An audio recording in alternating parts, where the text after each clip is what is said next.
भारत में east India company और बाद में ब्रिटिश रूल कौन कौन से एक्ट्स लाए और उनसे क्या क्या भारत के सिस्टम में चेंजेस हुए, आज इस वीडियो में जानेंगे। ये वीडियो नॉर्मल हिंदी में होगी और आपको एक्ट्स के बारे में अच्छी जानकारी प्रदान करेगी। नमस्कार, मेरा नाम शेष रस्तोगी और आप मेरे ही चैनल को देख रहे हैं। Regulating act 1773। ब्रिटिश पार्लियामेंट में पहली बार ईस्ट इंडिया कंपनी को रेगुलेट किया। गवर्नर जनरल ऑफ बंगाल की पोस्ट बनाई गई। इसमें गवर्नर जनरल ऑफ बंगाल पहले जो थे वो थे वॉरेन हेस्टिंग्स। कैलकाटा में सुप्रीम कोर्ट की स्थापना भी 1774 में ही हुई इसी एक्ट के अंतर्गत। पिट्स इंडिया एक्ट 1784 में आया, जिससे ब्रिटिश क्राउन और कंपनी के बीच पावर डिवीजन हुआ। कंट्रोल क्राउन के पास रहा और एडमिनिस्ट्रेटिव कंपनी के पास डबल गवर्नमेंट सिस्टम शुरू हुआ, यानी कि जो भी कंट्रोल किया जाएगा वो क्राउन के द्वारा किया जाएगा, लेकिन जो एडमिनिस्ट्रेशन होगा वो कंपनी के हाथ में होगा। यहीं से डबल गवर्नमेंट की स्थापना हुई। चार्टर एक्ट जो कि 1813 में बनाया गया, कंपनी की ट्रेड मोनोपोली खत्म कर दी गई। इंडियन ट्रेड सभी ब्रिटिश मर्चेंट्स के लिए खोल दिया गया। Charter act 1833। Governor general of India की पोस्ट भी बनी। इसका पहला नाम था लॉर्ड विलियम बेंटिंक I। इसमें लेजिस्लेटिव पावर सेंट्रलाइज कर दी गई। सिविल सर्विस में मेरिट का कॉन्सेप्ट भी आया। चार्टर एक्ट 1853 में सिविल सर्विसेज में ओपन कंपटीशन की शुरुआत की गई। लेजिस्लेटिव काउंसिल का विस्तार भी किया गया।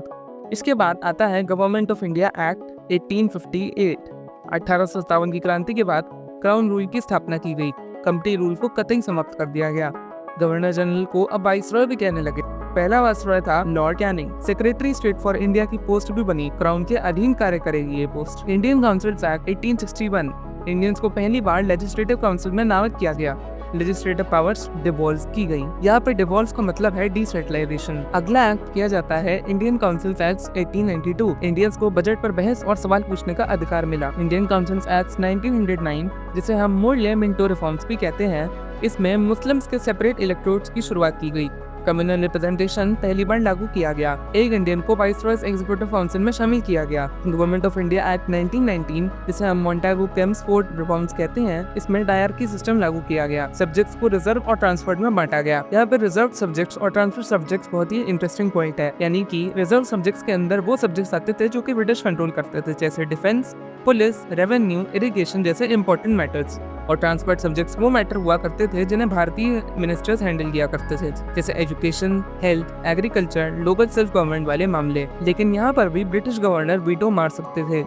गवर्नमेंट ऑफ इंडिया एक्ट 1935 अब तक सबसे बड़ा एक्ट, जिसमें 321 सेक्शन और 10 शेड्यूल्स थे। फेडरल स्ट्रक्चर का प्रस्ताव रखा गया, जिसमें फेडरल, प्रोविंशियल और कॉन्करेंट लिस्ट को शामिल किया गया। रिजर्व बैंक ऑफ इंडिया और पब्लिक सर्विस कमीशन की नींव रखी गई। प्रिंसली स्टेट्स को संघ में शामिल होने का विकल्प दिया गया, पर लागू नहीं हो सका। इंडियन इंडिपेंडेंस एक्ट 1947, जिससे भारत एक आज़ाद देश बन चुका है। 15 अगस्त 1947 को ब्रिटिश रूल समाप्त हुआ। इंडिया और पाकिस्तान को स्वतंत्र डोमिनियंस बनाया गया। ब्रिटिश पार्लियामेंट का भारत पर कोई कंट्रोल नहीं रहा। वाइसरॉय और सेक्रेटरी ऑफ स्टेट के पद समाप्त हुए।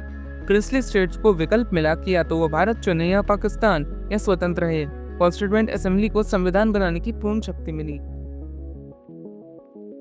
इस वीडियो से आपको, मुझे उम्मीद है कि इंडिपेंडेंस एक्ट और कई सारे एक्ट्स के बारे में बहुत ही अच्छी जानकारी मिली होगी। अगर तो आपको ये वीडियो अच्छी लगी तो आप मेरे चैनल को सब्सक्राइब कर सकते हैं या इस वीडियो को लाइक कर सकते हैं और अपने दोस्तों के साथ शेयर भी कर सकते हैं। धन्यवाद।